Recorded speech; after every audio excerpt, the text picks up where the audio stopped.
net carbon emission. So these are the 3-0. That's what I have defined for myself. That's the world that I would like to be involved with and make it happen. It's my choice, defining it, and act for it, work for it, so that you can make it happen. And probably you will have your zeros too, whichever way you define, but you have to define something. This is the kind of world that I want. This is your choice. You don't have to consult to make a decision. Of course, you need advice, you need consultation, but decision is yours. Create that world that you want.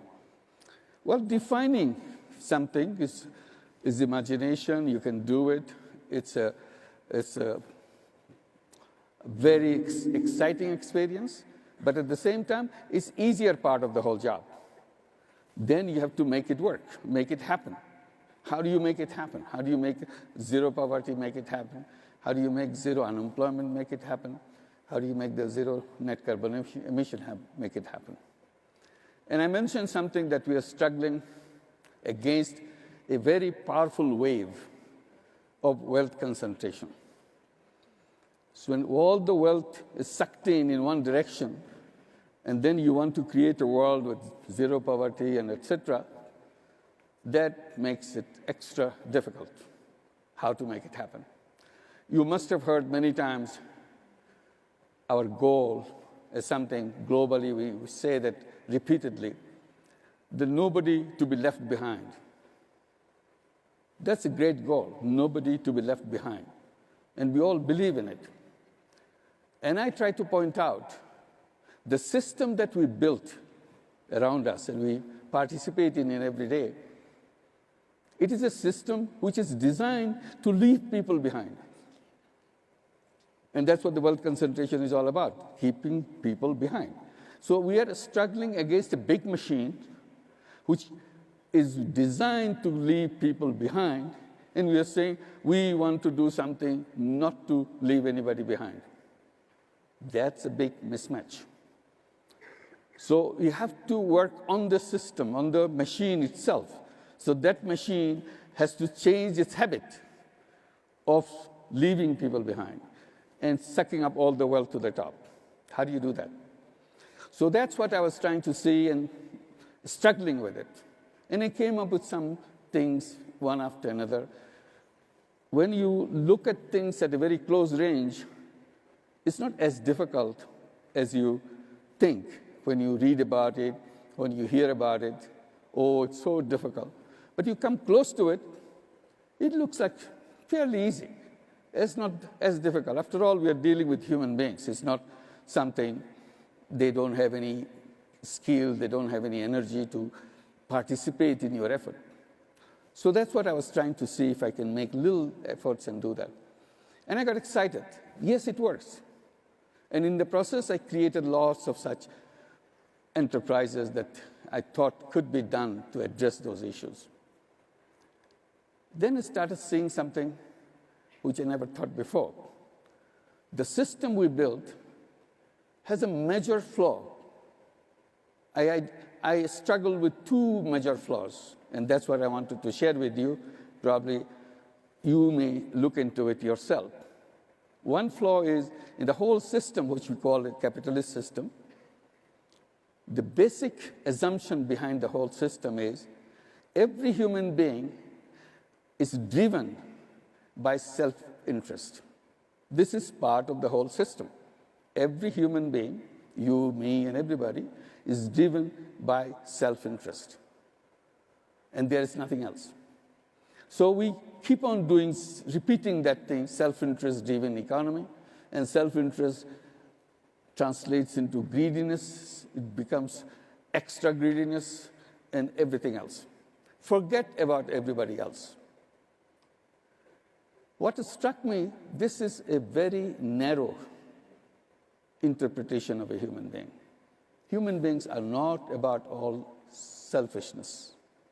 Human being is a combination, at least, of selfishness and selflessness. That selflessness is missed out. And why? The moment I introduce it, suddenly it looks like it's a completely different world. And that's the kind of thing I was doing without knowing what I was doing, creating business to solve problem without any intention of making money for myself. So what did I do?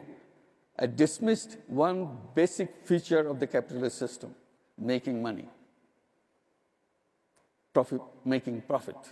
I dismissed it in my work and created business to solve problem, not create a business to make money for myself. So that is a departure I saw.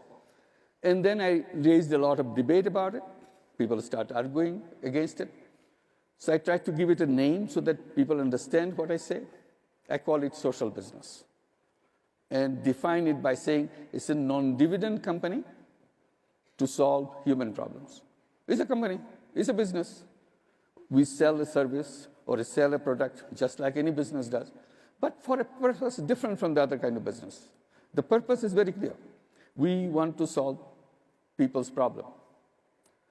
Suddenly people question that because they cannot imagine how a person who is supposed to be self-interest-driven person, personal interest-driven person, can do something for interest of other people.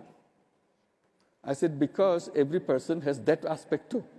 So any human being can do both kinds of business. Business to make money, business to solve problems. The moment you introduce that part of human being, whole capitalist system appears completely different. Suddenly, same human being can do both things. It's up your choice. How much of you do this, how much of you do of the social business. Why social business is important in the context of what I said about the wealth concentration? It's important.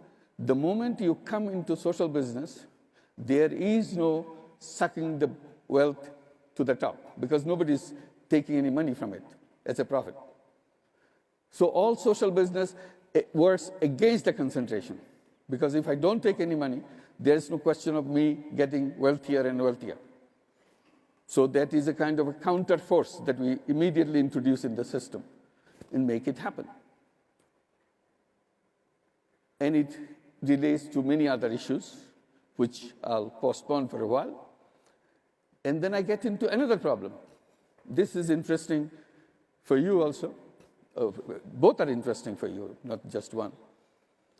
When I was doing the microcredit, I started lending money to poor people, particularly poor women. They're not only poor, they're all from rural areas of Bangladesh when I started. They are totally illiterate, cannot read, cannot write, nothing. But it started that. But we wanted to make sure their children do not repeat the same fate as their parents of remaining illiterate. So we make all our efforts through our institution, which we call Grameen Bank, to make sure all the children of Grameen families go to school and continue in this education system. We gave them scholarships, we gave them education loans, and so on. There is one person who is attending today, is one of those young people who her mother was a Grameen Bank borrower, and we helped her mother to send her to school, and later she got scholarships and so on, got to good college with a scholarship.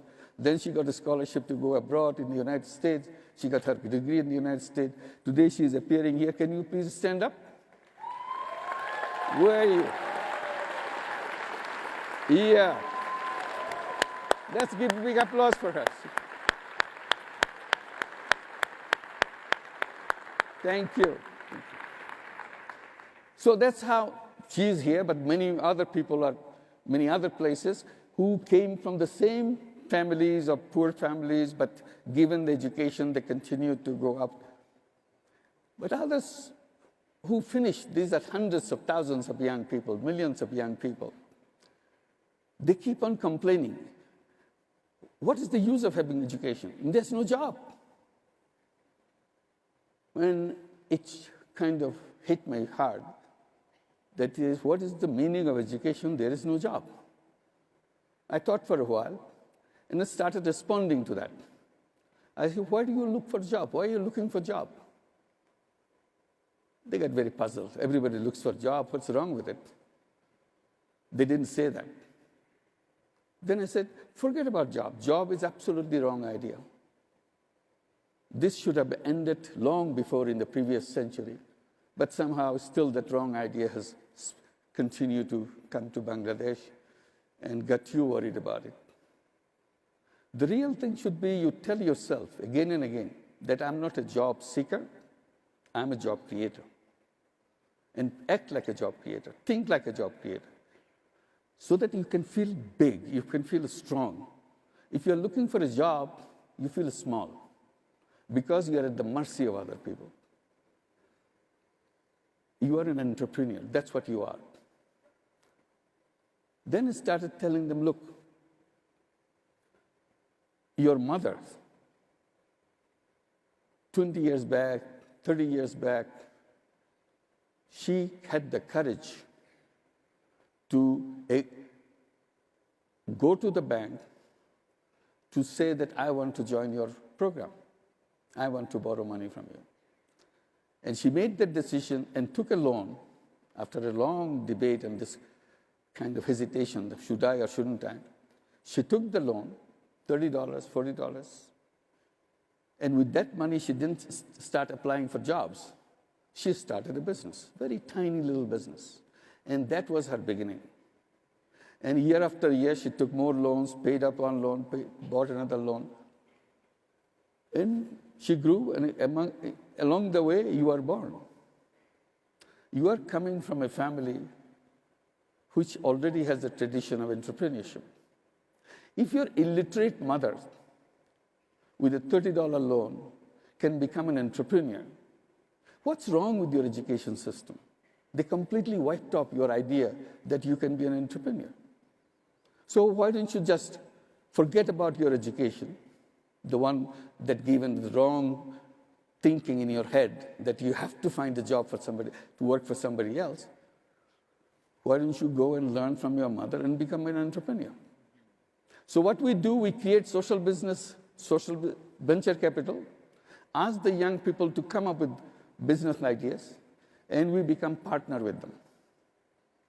So today, thousands and thousands of all these young people come with business ideas, and we keep on investing in their businesses and make them become entrepreneurs so that they forget about seeking a job. In general, I keep saying, this is another flaw of the capitalist system. They made us into thinking that only way we can survive is to have a job. I said, job was never in our history, ever since we are on this planet. When we were in the caves, we are not sending job applications from cave number 5 to cave number 10. Do you have a job for me? I'm unemployed. The concept of unemployment didn't exist because there is no reason why any young person with full of energy, full of creativity, at the peak of his and her creativity, sitting idle, doing nothing, explaining that I am unemployed, so I'm not supposed to work. Does it make sense? It doesn't make sense to me why anybody should sit idle. As if somebody has put a spell on this person, almost like a Harry Potter story, put a spell. There is the only place that the spell comes from is our idea, is our concept that I am supposed to be sitting idle because nobody is giving me a job. Why don't you go and do something? Because system is designed for seeking job, not for being entrepreneur. I say all human beings are born as entrepreneurs. Human beings are not born to work for somebody else. The moment you introduce this concept, suppose we all become entrepreneurs, will there be wealth concentration left? What is your guess? It won't. Because wealth will come to me, will come to you, will come to everybody because we are entrepreneurs. Today, as job seekers, as working for somebody, what did we become? We became mercenaries for other people to make money through us. We don't make money, they make the money. And we pass on the money to them, and they become multi-billionaires and big people, and we complain all the wealth is going there. Who is helping them? We help them. They themselves cannot get to all this wealth because There's no mechanism. So if we become entrepreneurs, suddenly all the problem starts resolving. So ask yourself before you leave Bogota, would you be an entrepreneur or be a job seeker? Tell your friends, tell your brothers and sisters that there are two options. You can be a job seeker or you can be an entrepreneur. And the moment you have these options, many will go for become entrepreneurs, provided we can create financial system to go with it. Once you get into it, financial system has to come around to support it so that you can go into it. So with 3 zeros, today it looks like impossible thing because the system that we created made it impossible. So as I was explaining, all impossibles has to become possible. That's what the human beings are all about. That's what you